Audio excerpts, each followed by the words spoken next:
Question number 12 देखना। 12 में क्या दिया हुआ है हमारा, पुरोहित ने चक्रवृद्धि ब्याज पर 10 साल के लिए 5,000 रुपये उधार लिए। ठीक है। क्वेश्चन नंबर 12, प्रिंसिपल अमाउंट जो दिया हुआ हमारा गिवन, पी अमाउंट जो दिया है वो ₹5,000 दिया हुआ है। ठीक है। उसके बाद बोला है कि 10 साल के लिए है, पहले 2 साल के लिए 3% दिया है। R1 जब 3% था पर एनम, तो कितने साल के लिए, वो 2 साल के लिए, 2 ईयर्स। जितने साल में परसेंटेज बचेगा उतना ही आएगा, है ना। उसके बाद दिया है अगले 3 साल के लिए 3.5, R2 3.5% per annum, per annum मतलब प्रति वर्ष, तो N2 आएगा अगले 3 साल में 3 ईयर। फिर उसके नेक्स्ट 3 ईयर्स के लिए, नेक्स्ट 5 साल के लिए, 5 साल दे तो 5 ईयर्स, R3 दिया हमारा 4% पर एनम। ये दिया हुआ क्वेश्चन हमारा। अमाउंट निकाल दो, विषय धन बोला है amount 1P = 1 + R1 / 100 to the power N1। ठीक है।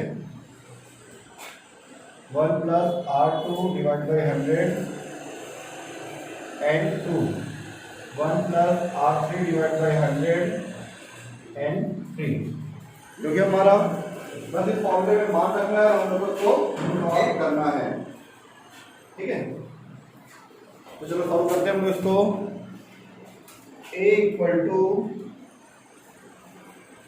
P का वैल्यू 5,000 रुपये, 1 + R की वैल्यू है 3%, 3 / 100 to the power 2, N1 कितना है 2, 1 + R2 की वैल्यू 3.5, ठीक है, डिवाइड में 100 टू दी पावर कितना, N2 की वैल्यू कितना है 3 साल, 1 + R3 की value 4 / 100 to the power 5।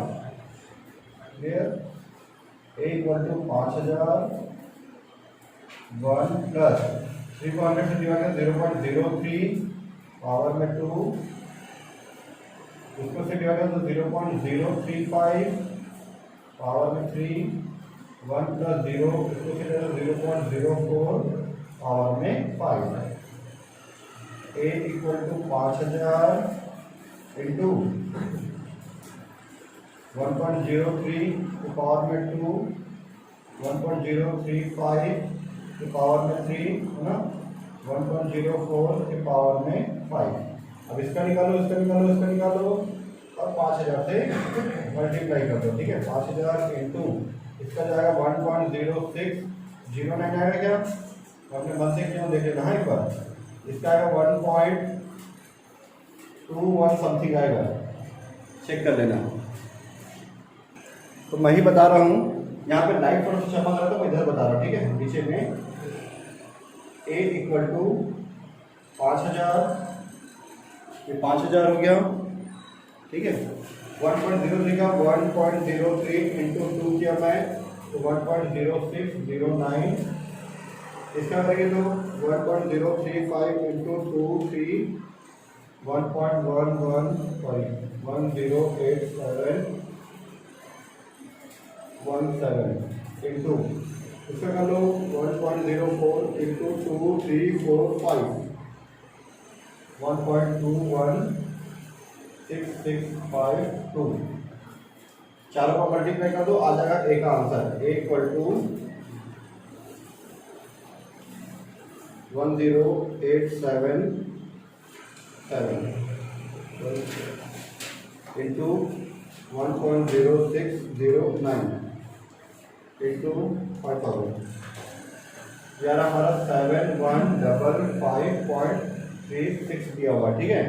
Answer check करो कितना आ रहा है। तो लॉग टेबल में हमारे पास 4 डिजिट होता है, इसलिए 4 डिजिट का आंसर रहता है। कैलकुलेटर में आपको करेक्ट आंसर बताता है। ये हो गया। ठीक है। तो 12 के हिसाब से क्वेश्चन नंबर 13 बनेगा, ट्राई करके देखो, नहीं बनेगा तो मैं बताता हूँ। एक्सरसाइज B क्वेश्चन नंबर 2 1 बन जाएगा, बहुत आसान है। क्वेश्चन नंबर 2, ठीक है।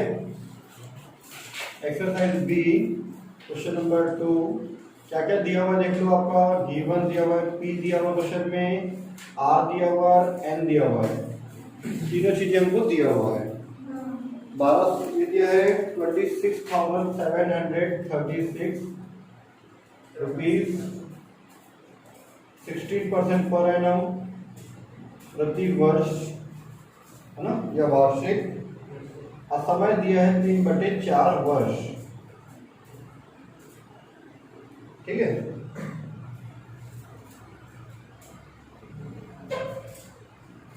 इफ इंटरेस्ट पेबल क्वार्टरली या 3 मंथली लिखा हुआ है, 3 मंथली, 3 मंथली मतलब हर 3 महीने में इंटरेस्ट की गणना की जाती है, पेमेंट है। ठीक है, यदि ब्याज का आगरण मतलब गणना ना, ब्याज की गणना, जो आगरण लिखना तो उसमें गणना ही होता है ना, गणना त्रैमासिक होता है, त्रैमासिक, कुछ नहीं बोलता तो ईयरली था ना, कुछ नहीं बोलता तो क्या था, वो ईयरली था, हर 1 साल में। ठीक है, तब कैसे बनाएंगे हम लोग, A equal to amount equal to P 1 plus R divide by 100 to the power n था, बस यहाँ क्या जाता है, उसके R के डिवाइड में 4 आ जाता है, और यहाँ पे 4n। क्यों आया 4? क्योंकि 1 साल में 3 मंथ जो करेंगे तो 4 बार आता है। A इक्वल टू P का वैल्यू कितना है, 26,736 रुपए, 26,736। 1 प्लस R की वैल्यू कितनी, 16%, 60%, 4 इंटू 100 400 कर देते हैं, 4 इंटू 4n है, 4 का 4, n की वैल्यू कितनी है, 3/4, 4 से 4 कट जाएगा, 3 बचेगा। 26,736 1 प्लस 16 को 400 से डिवाइड करो तो 0.04 आएगा, 16 को 400 से डिवाइड करो इतना आएगा। ठीक है, 4 से 4 कट गया तो 3। ठीक है, कैसे है बस पूछना, कैलकुलेटर से कर लेना क्योंकि मेरा प्रैक्टिस है। ठीक है, A इक्वल टू 26,736 रुपए। इसके बाद की कहानी तो पता है कैसे करते हैं। ठीक है, बन जाएगा। चलो नेक्स्ट क्वेश्चन देखते हैं। ठीक है, ये था हमारा क्वेश्चन नंबर 2। इसी जैसे एक बनेगा, बहुत इजी है, जो कि बना लेना। क्वेश्चन नंबर 2 की ओर चलते हैं हम लोग। 2 हमारा दिया हुआ, सॉरी 2 तो हम लोग बनाए हैं। तीसरा देखते हैं, 6,950 रुपये वाला क्वेश्चन नंबर 3। ठीक है, G1 P इक्वल टू दिया हुआ है ₹6950। ठीक है, R दिया हुआ है हमारा 12% पर एनम प्रति वर्ष। N इक्वल टू दिया है 1 ईयर 9 मंथ, 1 साल 9 महीना। ठीक है, तो इसको थोड़ा सा चेंज करते हैं हम लोग, ऐसे डिवाइड में या फिर ऐसे क्लियर करते हैं। ठीक है, तो 1 का 1 ईयर, मैं 9 मंथ को लिख सकता हूँ, 9 मंथ को 9/12 ईयर, 9/12 वर्ष। ठीक है, अब मैथ में पता है 2 चीजें सेम रहता है तो कॉमन निकल जाता है, तो जाएगा 1 प्लस 9/12 बाहर में ईयर, n इक्वल टू, इसको गुणा करेंगे हम 12 एकम 12 प्लस 9 और पूरे के डिवाइड में 12। ये 12 का इससे गुणा हो जाता है क्योंकि इसके डिवाइड में 12 था, इसके डिवाइड में 12 है। ठीक है,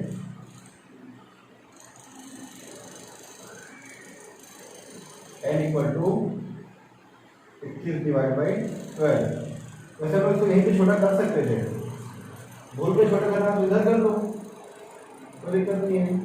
3 के पार्ट से कट रहे दोनों, 3 के टेबल से 3 7 3 4 12, 3 7 के 3 4 12, 7/4 वर्ग।